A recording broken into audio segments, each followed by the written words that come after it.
আসসালামু আলাইকুম ওয়া রাহমাতুল্লাহি ওয়া বারাকাতুহু। সুপ্রিয় দর্শক, আজকের অনলাইন দারসুল কোরআন প্রোগ্রামে সকলকে স্বাগতম। আল্লাহ তাআলা পবিত্র কোরআনে বলেন, আউযু বিল্লাহি মিনাশ শাইতানির রাজীম, বিসমিল্লাহির রহমানির রহিম, ওয়া তাআওয়ানু আলাল বিররি ওয়াত তাকওয়া। তোমরা ভালো কাজ ও তাকওয়ার পথে একে অপরকে সহযোগিতা করো। ولا تعاونوا على الإثم والعدوان। পাপাচার ও অবাধ্যতার কাজে পরস্পরকে সহযোগিতা করো না। আজকের এই ভালো কাজে সহযোগিতার জন্য আমি সকলকে অনুরোধ করব, এখনই চ্যানেলটি সাবস্ক্রাইব করুন এবং আমাদের সাথে থাকুন। অপর আয়াতে আল্লাহ তাআলা বলেন, উদউ ইলা সাবিলি রাব্বিকা বিল হিকমাহ। তোমার প্রতিপালকের দিকে হিকমাতের সাথে ডাকো।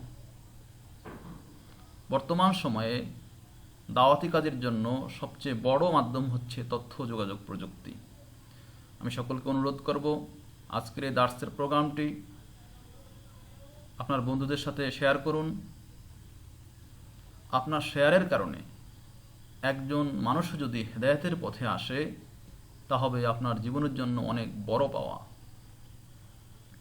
সে ব্যক্তিটি সারা জীবন যত নেক আমল করবে, তার সমপরিমাণ সওয়াব আপনিও পেতে থাকবেন। তাই এই সুযোগটি হাতছাড়া করবেন না। এখনই দার্সটি বন্ধুদের সাথে শেয়ার করুন। আজকের দার্সের মূল আয়াত বা আজকের দার্সের মূল আলোচ্য বিষয় হচ্ছে সূরা আল হুদের ৬ নম্বর আয়াত নিয়ে। আলোচ্য আয়াতে আল্লাহ তাআলা বলেন, দুনিয়ায় বিচরণকারী এমন কোনো প্রাণী নেই যার রিজিকের দায়িত্ব আল্লাহর উপর নেই। তাদের স্থায়ী এবং অস্থায়ী অবস্থানকাল সম্পর্কে তিনি অবহিত। সব কিছুই একটি সুস্পষ্ট কিতাবে লেখা আছে।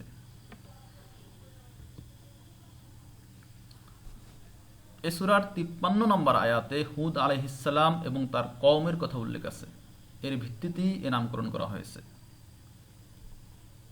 সূরাটি নাজিলের সময়কাল, সূরা হুদ মক্কার জীবনের শেষ স্তরে, অর্থাৎ মহানবী সাল্লাল্লাহু আলাইহি ওয়াসাল্লামের নবুয়তের ১০ম থেকে ১৩তম বর্ষে এই সূরাটি নাজিল হয়। হাদিসের এক বর্ণনায় এসেছে, হযরত আবু বকর রাদিয়াল্লাহু তাআলা আনহু নবী সাল্লাল্লাহু আলাইহি ওয়াসাল্লামকে বলেন, আমি দেখছি আপনি বুড়ো হয়ে যাচ্ছেন। এর কারণ কি? জবাবে তিনি বলেন, সূরা হুদ ও তারই মতো বিষয়বস্তু সংবলিত সূরাগুলো আমাকে বুড়ো করে দিয়েছে।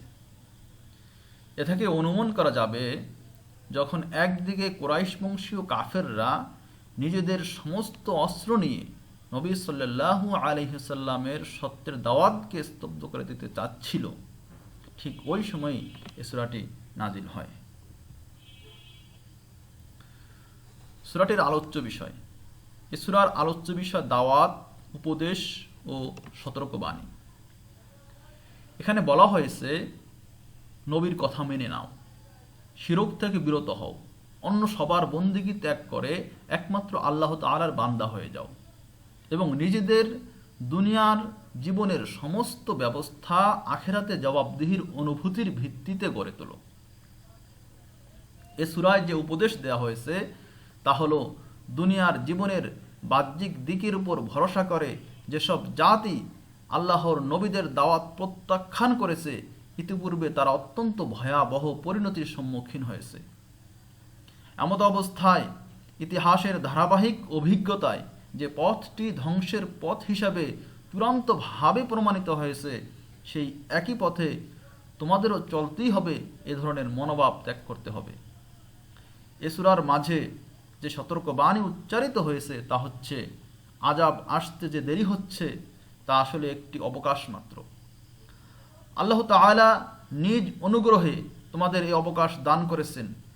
এই অবকাশকালে যদি তোমরা সংযত হও ও সংশোধিত না হও, তাহলে এমন আযাব আসবে যাকে হটিয়ে দেওয়ার সাধ্য কারণ নেই, এবং যা ঈমানদারদের ক্ষুদ্রতম দলটি ছাড়া বাকি সমগ্র জাতিকে দুনিয়ার বুক থেকে নিশ্চিহ্ন করে দেবে।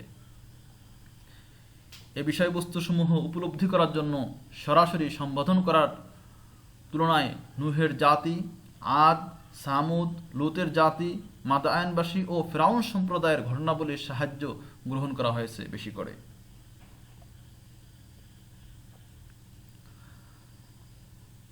সুপ্রিয় দর্শক, এ পর্যায়ে আমরা আলোচ্য আয়াতের ব্যাখ্যায় চলে যাচ্ছি। অত্র আয়াতে মহান আল্লাহ তাআলা সকল প্রাণীর রিজিক যে তার জিম্মায় রয়েছে সে কথা সুস্পষ্টভাবে ঘোষণা করেছেন। সমগ্র পৃথিবীর জলে স্থলে, গাছ গাছালিতে, গুহায় এবং গর্তে যত স্থানে হতে পারে এবং যত স্থানে প্রাণী থাকতে পারে তাদের সকলের আহারের ব্যবস্থা একমাত্র আল্লাহ তাআলার নিয়ন্ত্রণে। কোন জীব কোথায় থাকে, কোথায় চলাচল করে, কোথায় আশ্রয় গ্রহণ করে, কোথায় মৃত্যুবরণ করে, মায়ের উদরে কি থাকে, সব কিছুই মহান আল্লাহ তাআলার কিতাবে লেখা রয়েছে। এ প্রসঙ্গে মহান আল্লাহ তাআলা অন্য আয়াতগুলোতে বলেন, ভূপৃষ্ঠে বিচরণশীল কোনো প্রাণী এবং বাতাসে ডানা বিস্তার করে উড়ে চলা কোনো পাখি কি দেখো না কেন, এরা সবাই তোমাদের মতোই বিভিন্ন শ্রেণী। তাদের ভাগ্যলিপিতে কোনো কিছু লিখতে আমি বাদ দেইনি। তারপর তাদের সবাইকে তাদের রবের কাছে সমবেত করা হবে। সূরা আল আনআম ৩৮। মহান আল্লাহর নির্দেশ ছাড়া কিছুই হয় না বা তার অজ্ঞাত সারে কোনো কিছুই ঘটে না, সে ব্যাপারে কুরআনুল কারীমের অন্যত্র বলা হয়েছে, তারই কাছে আছে অদৃশ্যের চাবি, তিনি ছাড়া আর কেউ তা জানে না। জলে স্থলে যা কিছু আছে সব তিনিই জানেন। তার অজ্ঞাত সারে গাছের একটি পাতাও পড়ে না।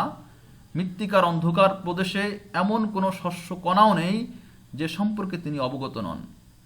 শুষ্ক আর্দ্র সবকিছুই একটি সুস্পষ্ট কিতাবে লিখিত আছে। সূরা আল আনআম আয়াত ৫৯। এই আয়াতের ব্যাখ্যায় তাহফিমুল কুরআন প্রণেতা বলেন যে আল্লাহ তাআলা এমন সূক্ষ্ম জ্ঞানী যে প্রত্যেকটি পাখির বাসা ও প্রত্যেকটি পোকামাকড়ের গর্ত তার জানা, এবং তাদের প্রত্যেকের কাছে তিনি তাদের জীবনোপকরণ পাঠিয়ে দিচ্ছেন। আর তাছাড়া প্রত্যেকটি প্রাণী কোথায় থাকে এবং কোথায় মৃত্যুবরণ করে প্রতি মুহূর্তে যিনি এ খবর রাখেন, তার সম্পর্কে যদি তোমরা এ ধারণা করে থাকো যে এভাবে মুখ লুকিয়ে অথবা কানে আঙ্গুল চেপে কিংবা চোখ বন্ধ করে তার পাকড়াও থেকে রক্ষা পাবে, তাহলে তোমরা বড়ই বোকা। সত্যের আহ্বায়ককে দেখে তোমরা মুখ লুকালে তাতে লাভ কি? এর ফলে তোমরা আল্লাহর কাছ থেকে নিজেদেরকে গোপন করতে পারেছ। আল্লাহ কি দেখছেন না? এক ব্যক্তি তোমাদের সত্যের পথে পরিচিত বরাবর দায়িত্ব পালন করছেন, আর তোমরা তার কোনো কথা যাতে তোমাদের কানে না পড়ে সেজন্য প্রচেষ্টা চালিয়ে যাচ্ছ। প্রাগুক্ত আয়াতের প্রাসঙ্গিকতার আলোকে বলা যায়, মহান আল্লাহ তাআলার পক্ষ থেকে রিজিক দানের ব্যাপারে কিছু নিয়ম রয়েছে। তা বিস্তারিত আলোচনার আগে রিজিক কাকে বলে তা স্পষ্ট হওয়া দরকার। রিজিক এমন জিনিস যা মহান আল্লাহ প্রাণীকুলের নিকটে নিয়ে যান এবং প্রাণীরা তা আহার করে। এ রিজিক অনেক ব্যাপক অর্থে ব্যবহৃত হয়, যেমন স্বাস্থ্য, সম্পদ, খাদ্য, বুদ্ধি, উপায়, উপকরণ, সময় ইত্যাদি। এমনকি আমাদের জীবনটাও রিজিক। এই সব কিছু আল্লাহ তাআলা আমাদেরকে দিয়েছেন। মুসলিম হিসাবে আমরা বিশ্বাস করি যে আল্লাহ তাআলা হলেন আর রাজ্জাক তথা রিজিক দাতা। এখন প্রশ্ন হলো, আমরা যদি একেবারে হাত পা গুটিয়ে বসে থাকি তাহলে আমাদের সামনে রিজিক আসবে নাকি আমাদেরকে চেষ্টা করতে হবে? অবশ্যই খাবারের সন্ধানে চেষ্টা করতে হবে। শুধু তাই নয়, এ রিজিক বৃদ্ধির জন্য আমল করা, সর্বোপরি মহান আল্লাহ তাআলার উপর তাওয়াক্কুল বা ভরসা করা আমাদের একান্ত কর্তব্য। মহান আল্লাহ রিজিক অন্বেষণের গুরুত্ব সম্পর্কে বলেন, তারপর যখন নামাজ শেষ হয়ে যাবে তখন ভূপৃষ্ঠে ছড়িয়ে পড়ো এবং আল্লাহর অনুগ্রহ সন্ধান করো এবং অধিক মাত্রায় আল্লাহকে স্মরণ করতে থাকো। আশা করা যায় তোমরা সফলকাম হবে। মহান আল্লাহ আরও বলেন, তোমাদেরকে আমি ক্ষমতা ইখতিয়ার সহকারে পৃথিবীতে প্রতিষ্ঠিত করেছি এবং তোমাদের জন্য এখানে জীবন ধারণের উপকরণ সরবরাহ করেছি, কিন্তু তোমরা খুব কমই শুকরগুজারি করে থাকো। সূরা আল আরাফ আয়াত 10। অধিকাংশ কাজ যার মাধ্যমে রিজিক অর্জন করা যায় তা তিনি সহজ করেছেন, কঠিন করেননি। তিনি এ ব্যাপারে বলেন, তিনি তো সেই মহান সত্তা যিনি ভূপৃষ্ঠকে তোমাদের জন্য অনুগত করে দিয়েছেন। তোমরা এর বুকের উপর চলাফেরা করো এবং আল্লাহর দেয়া রিজিক খাও। তোমরা জীবিত হয়ে তোমাদেরকে তার কাছেই ফিরে যেতে হবে। সূরা আল মুলক আয়াত 15। আয়াতে একটি কথা স্পষ্ট করে বলা হয়েছে, দুনিয়াতে জীবন পরিচালনার জন্য যত কিছুই করা হোক না কেন, এ দুনিয়া শেষ ঠিকানা নয়। যত উপার্জন হোক না কেন, তা স্থায়ী কোনো সম্পদ নয়।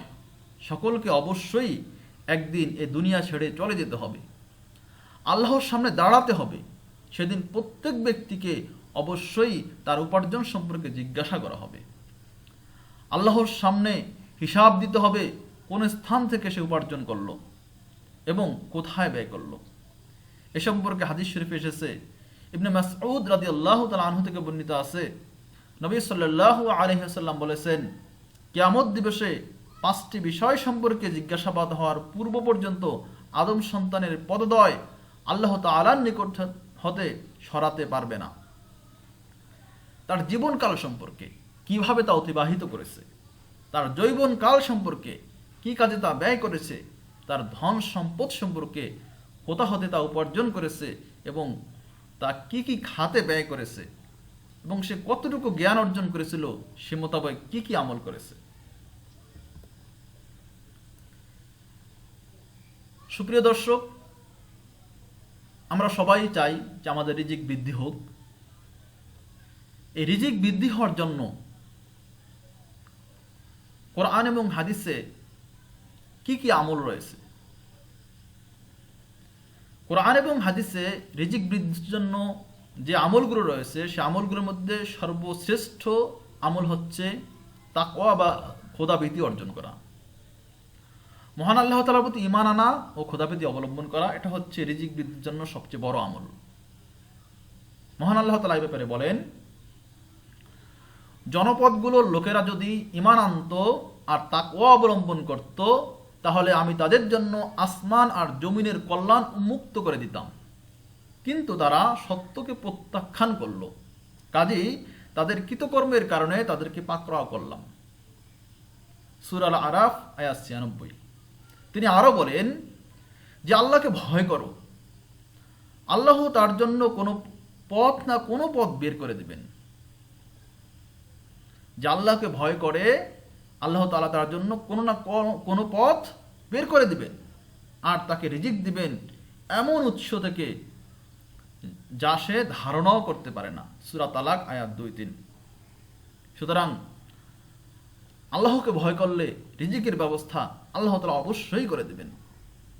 শর্ত হচ্ছে আল্লাহ তাআলাকে ভয় করতে হবে, তাকওয়া অবলম্বন করতে হবে। রিজিক বৃদ্ধির জন্য দ্বিতীয় যে আমল, সেটি হচ্ছে তওবা ও ক্ষমা প্রার্থনা। তওবা মানে হচ্ছে ফিরে আসা, পাপাচার ছেড়ে আল্লাহ তাআলার আনুগত্যের দিকে ফিরে আসা। এর জন্য কতগুলো মৌলিক শর্ত রয়েছে। 1, যে পাপে লিপ্ত তা তাৎক্ষণিক বর্জন করা। 2, উক্ত পাপের জন্য লজ্জিত হওয়া। 3, সমকালীন সময়ে কোনোভাবেই উক্ত পাপ বা অন্যায় কাজে যুক্ত না হওয়া। 4, ভবিষ্যতে পুনরায় পাপে লিপ্ত না হওয়ার ব্যাপারে দৃঢ় সংকল্পবদ্ধ হওয়া। এই কাজের মাধ্যমেও মহান আল্লাহ তাআলা রিজিক বৃদ্ধির ঘোষণা করে দিয়েছেন। তিনি আরো বলেন, সূরা নূহের 10-12 নম্বর আয়াতে, এখানে নূহ আলাইহিস সালামের একটি দাওয়াতের একটি বাক্য উদ্ধৃত করা হয়েছে। নূহ আলাইহিস সালাম তার জাতিকে এভাবে দাওয়াত দিয়েছেন যে, আমি বলছি তোমরা তোমাদের রবের কাছে ক্ষমা চাও, তিনি বড়ই ক্ষমাশীল। তোমরা তা করলে, অর্থাৎ তোমরা যদি ক্ষমা চাও আর আল্লাহ তাআলার ক্ষমা যদি তোমরা পাও, তাহলে কি হবে? তিনি অজস্র ধারায় তোমাদের উপর দৃষ্টি বর্ষণ করবেন, তোমাদের ধন সম্পদ ও সন্তান সন্ততি বাড়িয়ে দিবেন, তোমাদের জন্য বাগান সৃষ্টি করবেন এবং তোমাদের জন্য নদী নালা প্রবাহিত করবেন। সুতরাং আমরাও যদি আল্লাহ তাআলার কাছে এই বিষয়গুলো পেতে চাই, তাহলে আমরাও কি করতে পারি? আল্লাহ তাআলার কাছে ক্ষমা চাইতে পারি। যদি আল্লাহ তাআলার কাছে আমরা ক্ষমা নিতে পারি, তাহলে আল্লাহ রাব্বুল আলামিন আমাদেরকে এই নিয়ামতগুলো দান করবেন। তিনি অন্যত্র আরও বলেন, তোমরা তোমাদের প্রতিপালকের নিকট ক্ষমা চাও আর অনুশোচনা ভরে তার দিকেই ফিরে আসো, তাহলে তিনি একটি নির্দিষ্ট কাল পর্যন্ত তোমাদেরকে উত্তম জীবন সামগ্রী ভোগ করতে দেবেন। আর অনুগ্রহ লাভের জন্য যোগ্য প্রত্যেক ব্যক্তিকে তিনি তার অনুগ্রহ দানে ধন্য করবেন। আর যদি তোমরা মুখ ফিরিয়ে নাও, তাহলে আমি তোমাদের উপর বড় এক কঠিন দিনের আযাবের আশঙ্কা করছি। সূরা হুদ আয়াত ৩। এ ব্যাপারে রাসূলুল্লাহ সাল্লাল্লাহু আলাইহি ওয়াসাল্লাম বলেন, যে ব্যক্তি বেশি বেশি ক্ষমা প্রার্থনা করবে, আল্লাহ তাআলা তাকে তার সকল দুশ্চিন্তা থেকে উদ্ধার করবেন, সকল সংকট থেকে পরিত্রাণ দিবেন এবং তাকে এমনভাবে রিজিক দিবেন যা কোনো মানুষ ধারণা করতে পারে না। মুস্তাদরাকে হাকিম। সুতরাং বেশি বেশি ক্ষমা প্রার্থনা করলে রিজিক বৃদ্ধি পাবে, এ ব্যাপারে কোনো সন্দেহ নেই।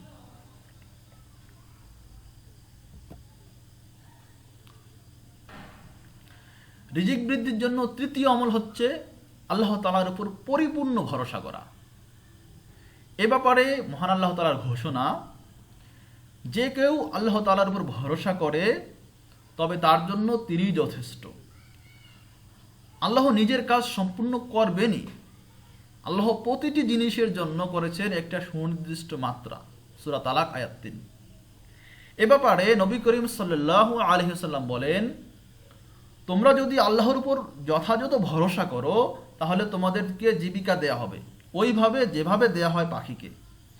পাখি সকালে ক্ষুধার্ত অবস্থায় বাসা ত্যাগ করে এবং পেট পুড়ে ফিরে আসে।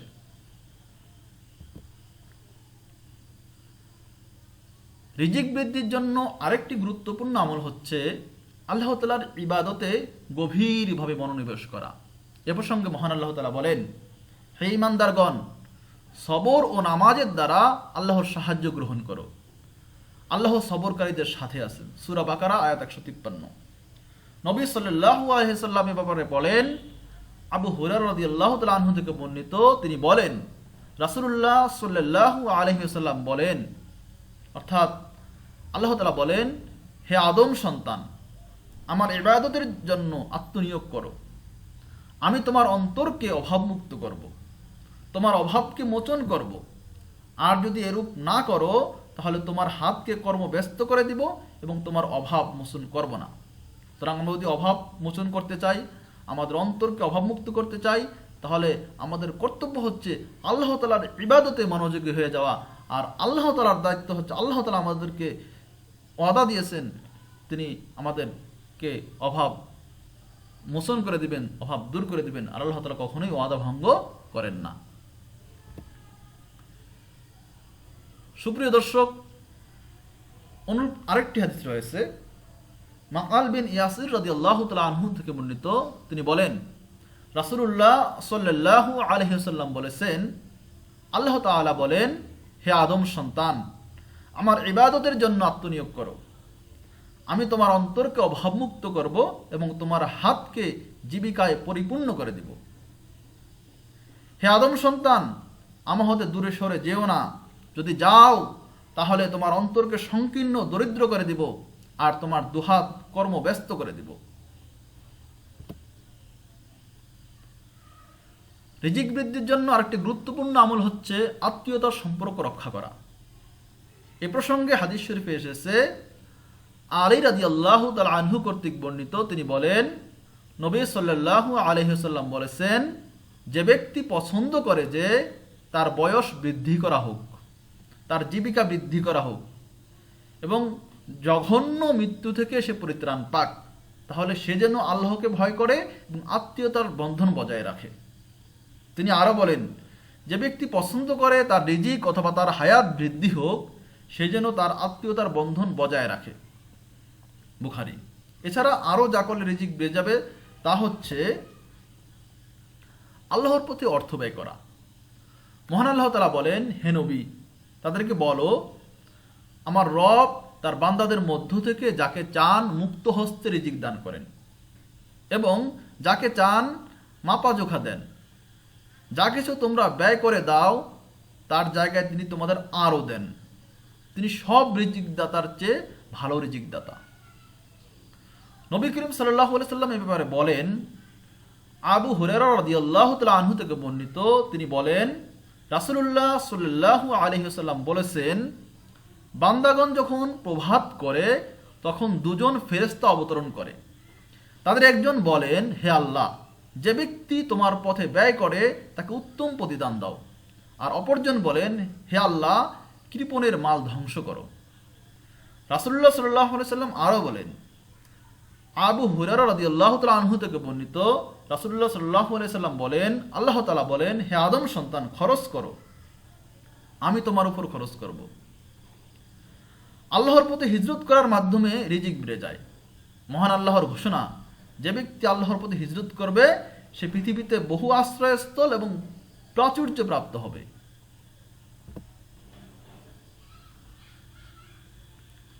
দুর্বল ও অসহায় মানুষদের প্রতি মমতা দেখানো, দ্বীনি ইলম অন্বেষণে আত্মনিয়োগকারীর জন্য ব্যয় করা, হজ ও উমরা পারস্পরিকতার তথা হজ ও উমরা পালন পরপর আদায় করা। রাসূলুল্লাহ সাল্লাল্লাহু আলাইহি ওয়াসাল্লাম এ ব্যাপারে বলেন, আব্দুল্লাহ ইবনে মাসউদ রাদিয়াল্লাহু তাআলা আনহু থেকে বর্ণিত, তিনি বলেন রাসূলুল্লাহ সাল্লাল্লাহু আলাইহি ওয়াসাল্লাম বলেছেন, তোমরা হজ ও উমরা পরস্পর আদায় করো, কেননা উক্ত কাজ দুটি তেমনভাবে অভাব ও পাপকে মিটিয়ে দেয় যেমন হাফর সোনা, চাঁদি ও লোহার মরিচাকে মিটায়। আর কবুল হজের সওয়াব হচ্ছে একমাত্র জান্নাত। রিজিক অন্বেষণের ক্ষেত্রে অত্যাবশ্যকীয়ভাবে পরিত্যাজ্য কিছু বিষয় রয়েছে, যেগুলো পরিত্যাগ করতে না পারলে রিজিক হারাম হয়ে যাবে। যেমন কোনো রিজিক বা উপার্জন সামান্যতম হারামের সংশ্লিষ্টতা থাকলেও তা পরিত্যাগ করতে হবে। এ ব্যাপারে হাদিস শরীফে এসেছে, নুমান ইবনে বাশির রাদিয়াল্লাহু তাআলা আনহু থেকে বর্ণিত, তিনি বলেন নবী সাল্লাল্লাহু আলাইহি ওয়াসাল্লাম বলেছেন, হালাল সুস্পষ্ট, হারামও সুস্পষ্ট, উভয়ের মাঝে বহু অস্পষ্ট বিষয় রয়েছে। যে ব্যক্তি গুনাহের সন্দেহযুক্ত কাজ পরিত্যাগ করে সে ব্যক্তি যে বিষয়ে গুনাহ হওয়া সুস্পষ্ট সে বিষয়ে অধিকতর পরিত্যাগকারী হবে। পক্ষান্তরে যে ব্যক্তি গুনাহের সন্দেহযুক্ত কাজ করতে দুঃসাহস করে সে ব্যক্তির সুস্পষ্ট গুনাহের কাজে পতিত হওয়ার যথেষ্ট আশঙ্কা রয়েছে। গুনাহসমূহ আল্লাহর সংরক্ষিত এলাকা, যে জানোয়ার সংরক্ষিত এলাকার চারপাশে চড়তে থাকে তার ওই সংরক্ষিত এলাকায় প্রবেশ করার সম্ভাবনা রয়েছে। হাদিসটি বুখারী শরীফের 2051 নম্বর হাদিস। ইবাদত কবুল হওয়ার জন্য পরিধেয় বস্ত্র সবকিছু হালাল উপার্জন দ্বারা হতে হবে, অন্যথায় তা গ্রহণযোগ্য হবে না। রাসূলুল্লাহ সাল্লাল্লাহু আলাইহি ওয়াসাল্লাম বলেন, নিশ্চয়ই আল্লাহ তাআলা পবিত্র, তিনি শুধু পবিত্র বস্তু গ্রহণ করেন। তিনি মুমিনদের সেই আদেশই দিয়েছেন যে আদেশ তিনি দিয়েছিলেন রাসূলগণকে। আল্লাহ তাআলা বলেন, হে ঈমানদারগণ, তোমরা পবিত্র বস্তু সামগ্রী থেকে আহার করো, যেগুলো আমি তোমাদেরকে রিজিক হিসাবে দান করেছি। অতঃপর রাসূলুল্লাহ সাল্লাল্লাহু আলাইহি ওয়াসাল্লাম এমন এক ব্যক্তির কথা উল্লেখ করলেন যে দীর্ঘ সফরে থাকা অবস্থায় এলোমেলো চুল ও ধূলি দূষিত ক্লান্ত শ্রান্ত বদনে আকাশের দিকে আল্লাহর দরবারে হাত তুলে প্রার্থনা করে ডাকছে, হে আমার রব, হে আমার রব, অথচ সে যা খায় তা হারাম, যা পান করে তা হারাম, যা পরিধান করে তা হারাম, এবং হারামের দ্বারা সে পুষ্টি অর্জন করে, সুতরাং তার প্রার্থনা কিভাবে কবুল হবে?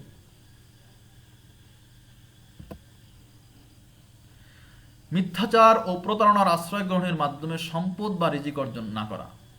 রাসূলুল্লাহ সাল্লাল্লাহু আলাইহি ওয়াসাল্লাম বলেছেন, তোমরা মিথ্যাচার থেকে বেঁচে থাকো, কেননা মিথ্যা নিয়ে যায় পাপ কাজের দিকে, আর পাপ কাজ নিয়ে যায় জাহান্নামের দিকে।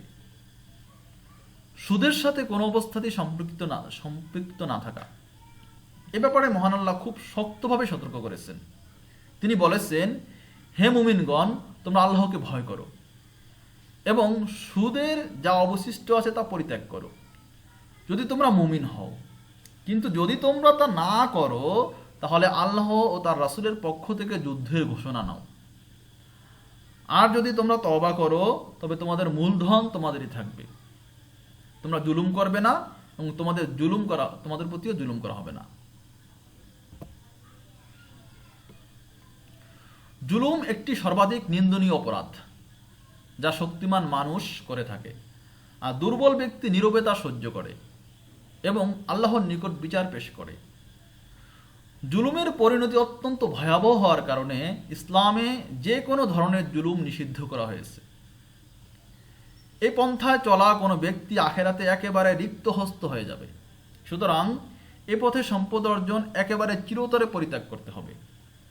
হাদিস শরীফে এসেছে, রাসূলুল্লাহ সাল্লাল্লাহু আলাইহি ওয়াসাল্লাম বলেছেন, তোমরা কি জানো কপর্দকহীনকে? সাহাবীগণ বললেন, আমাদের মধ্যে যার সম্পদ নেই সেই হলো কপর্দকহীন। তখন তিনি বললেন, আমার উম্মতের মধ্যে সেই হলো কপর্দকহীন যে কিয়ামতের দিন সালাত, সাওম ও যাকাত নিয়ে আসবে, অথচ সে অমুককে গালি দিয়েছে, অমুককে অপবাদ দিয়েছে, অন্যায়ভাবে লোকের মাল খেয়েছে, সে লোকের রক্ত প্রবাহিত করেছে এবং কাউকে প্রহার করেছে। কাজেই এসব নির্যাতিত ব্যক্তিকে সেদিন তার নেক আমল নামা দিয়ে দিতে হবে। অপচয় ও অপব্যয় না করা। ব্যবসা বাণিজ্য ও সম্পদ অর্জন করার ক্ষেত্রে অবশ্যই যে কোনো ধরনের অপচয় ও অপব্যয় করা থেকে বিরত থাকতে হবে। এ ব্যাপারে মহান আল্লাহ তাআলা বলেন, আর আত্মীয়কে তার হক দিয়ে দাও এবং মিসকিন ও মুসাফিরকেও, আর কোনোভাবেই অপব্যয় করো না। নিশ্চয়ই অপব্যয়কারীরা শয়তানের ভাই, আর শয়তান তার রবের প্রতি খুবই অকৃতজ্ঞ। ঘুষের সাথে সম্পৃক্ততা না থাকা। ঘুষ দেয়া, নেয়া বা এর সাথে কোনো ধরনের সম্পৃক্ততা রাখলে সে উপার্জন সরাসরি হারাম হয়ে যাবে। হাদিসে এসেছে, আব্দুল্লাহ ইবনে ওমর রাদিয়াল্লাহু তাআলা আনহু থেকে বর্ণিত, তিনি বলেন, রাসূলুল্লাহ সাল্লাল্লাহু আলাইহি সাল্লাম বলেন, ঘুষদাতা ও ঘুষ গ্রহণকারী উভয়ের জন্যই লানত। অন্যের অধিকার নষ্ট না করা। অন্যের হক বঞ্চিত করার মাধ্যমে যে উপার্জন করা হয় তা অবৈধ। তাই সকল প্রকার খেয়ানত থেকে বিরত থাকতে হবে। রাসূলুল্লাহ সাল্লাল্লাহু আলাইহি সাল্লাম বলেছেন, নিশ্চয়ই তোমাদের রক্ত, তোমাদের মাল ও তোমাদের সম্মান নষ্ট করা তোমাদের জন্য হারাম।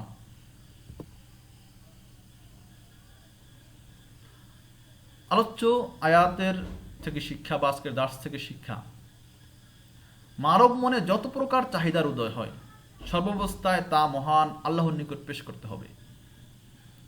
যে কোনো ধরনের রিজিক একমাত্র মহান রবের কাছে যাচনা করতে হবে।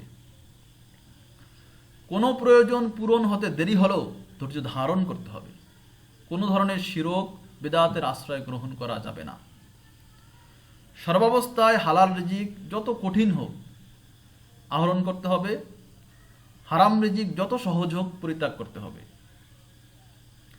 সর্বাবস্থায় আহকামুল হাকিমিন রাব্বুল আলামিন মহান আল্লাহর রহমতের অপেক্ষা করতে হবে এবং তার সাহায্যের মাধ্যমেই সব সমস্যা সমাধানের জন্য দৃঢ় সংকল্পবদ্ধ হতে হবে।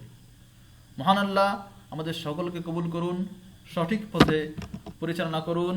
ও খায়রে দাওয়ানা আলহামদুলিল্লাহি রাব্বিল আলামিন।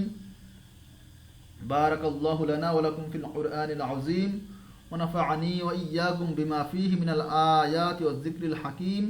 أقول قولي هذا وأستغفر الله لي ولكم ولسائر المسلمين من كل ذنب فاستغفروه وأتوب إليه إنه هو التواب الرحيم। সকলকে শেষ পর্যন্ত আজকের দাসটি উপভোগ করার জন্য ধন্যবাদ ও মোবারকবাদ জানিয়ে শেষ করছি।